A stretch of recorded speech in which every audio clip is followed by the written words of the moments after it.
એક હની ટ્રેપનો ગુનો સામે આવ્યો છે, જેમાં આ આરોપીઓની એમઓ એવી છે કે એ લોકો ફેસબુક ઉપરથી જો આપણે પોતાના વ્યવસાયનો આપણી શોપનો એડવર્ટાઇઝમેન્ટ કરતા હોય તો યુટ્યુબથી સોશિયલ મીડિયાથી એ લોકો સારા માણસોને સિલેક્ટ કરીને એના નંબર લેતા હોય, પછી આ નંબર ઉપર આ ગ્રુપની જો મહિલા મેમ્બર છે એ લોકો મેસેજ કરતી હોય, હાય હાઉ આર યુ એ ટાઈપના.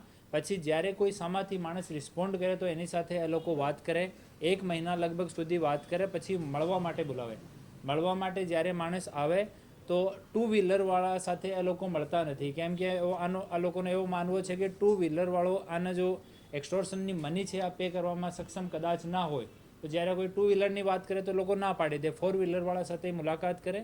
પછી આની ફિક્સ આઈડેન્ટિફાઈડ લોકેશન છે, ત્યાં લઈને આ છોકરી આ જો ભોગ બનનાર છે એની ગાડીમાં બેસે છે અને આ સુનસાન જગ્યામાં જઈને અને પોતાના જો માણસ છે બીજી ટીમ રહે છે આને મેસેજથી જાણ કરે છે કે ભાઈ હું ત્યાં પૂછી ગઈ છું, તમે લોકો આવી જાઓ. પછી 3-4 લોકોની આની બીજી ટીમ આવે છે. એ લોકો જો વિક્ટિમ છે એની સાથે મારકૂટ કરે છે. કોઈ આ જો લડકી છે જો પ્લાન્ટ કરેલી અને કોઈ પોતાની બહેન બતાવે, કોઈ પોતાની બેટી બતાવે, કોઈ પોતાની ભાણજી બતાવે અને આ માણસ સાથે મારકૂટ કરે. પછી એ લોકો આને ધાક ધમકી, રેપ કા ગુનામાં ફસાવાની ધમકી આપે છે. એમ કરીને એ લોકો એક્સટોર્શન કરતા હોય છે. તો એવો એક અમારા ધ્યાનમાં આવ્યો. પછી એએસપી ધોરાજી અને પીઆઈ જામકંડોના આ બંનેને આ સૂચના આપવામાં આવી. એ બંને ફરિયાદીને કન્વિન્સ કર્યો. ફરિયાદી ઇજ્જતના ડરથી તૈયાર ન હતા ઇનિશિયલી. પછી આને સમજ કરવામાં આવી કે એફઆઈઆરમાં કોઈ જગ્યામાં તમારું નામ નહીં આવે, અમે એફઆઈઆર પણ કોન્ફિડેન્શિયલ રાખીશું. એના પછી ફરિયાદી તૈયાર થયા. ઓર આમાં એક્સટોર્શનની અને લૂંટની આમાં એ લોકો ફરિયાદીને જામકંડોરણાથી બોલાયો અને આપણે જામનગરની સીમમાં એક જગ્યા ફિક્સ કરી. ત્યાં લેડીઝ કીધો કે ભાઈ ત્યાં અમારા ફાધરનું ઘર છે, તમે ત્યાં આવો. ત્યાં ગયા. પછી બાજુમાં એક સુનસાન જગ્યા લઈને ગયા. ત્યાં આની ટીમના બીજા મેમ્બર 4 આવ્યા, ફરિયાદી સાથે મારકૂટ કરી. આ લેડીઝને ત્યાંથી બીજી બાઇક પર એ લોકો ત્યાંથી રવાના કરી દીધી. ઓર એ 4 માણસ લઈને ફરિયાદીને જામનગર ગયા. જામનગરમાં પીએમ આંગડિયાથી એ લોકો 50 લાખથી બાર્ગેનિંગ શરૂ કરી. પછી 6 લાખ ઉપર ફાઇનલી બાદ થઈ. જામકંડોરણાથી એ લોકો 6 લાખ રૂપિયા આંગડિયા કર્યા.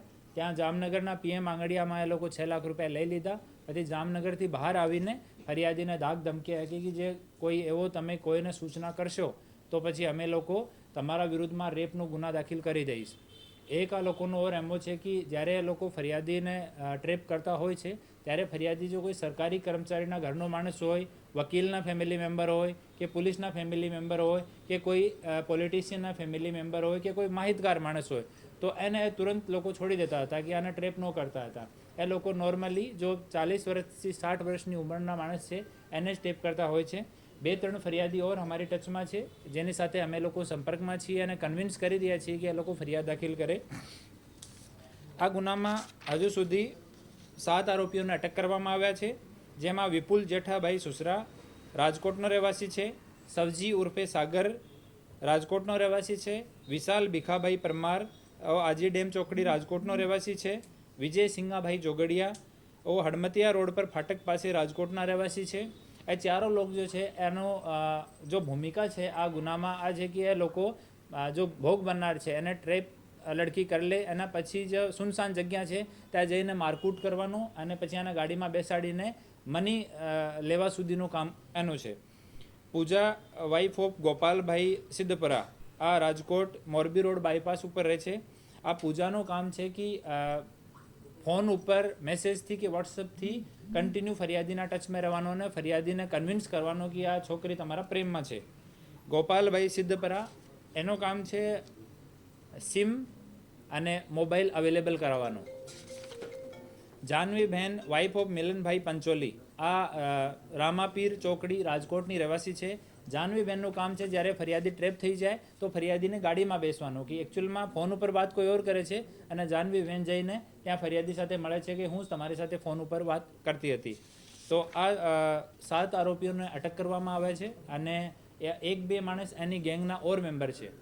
આને પણ અમે લોકો અટક કરીશું અને આના વિરુદ્ધમાં લૂંટની અને એક્સટોર્શનની સખ્ત ધારાઓમાં ગુના દાખલ થયો છે. હું જાહેર જનતાને અપીલ કરું છું કે એવો કોઈ બનાવ બને તો શરમાવાની ઝીઝકવાની જરૂર નથી. આપ લોકો અમારાથી કોન્ટેક્ટ કરો. આપની જો ઇજ્જત છે એનું અમે લોકો ધ્યાન રાખીશું અને આ એવા આરોપીઓ જો છે એ સામાજિક તત્વો છે એના વિરુદ્ધમાં સખ્તથી સખ્ત કાર્યવાહી કરવામાં આવશે. અન્ય કોઈ લોકો સાથે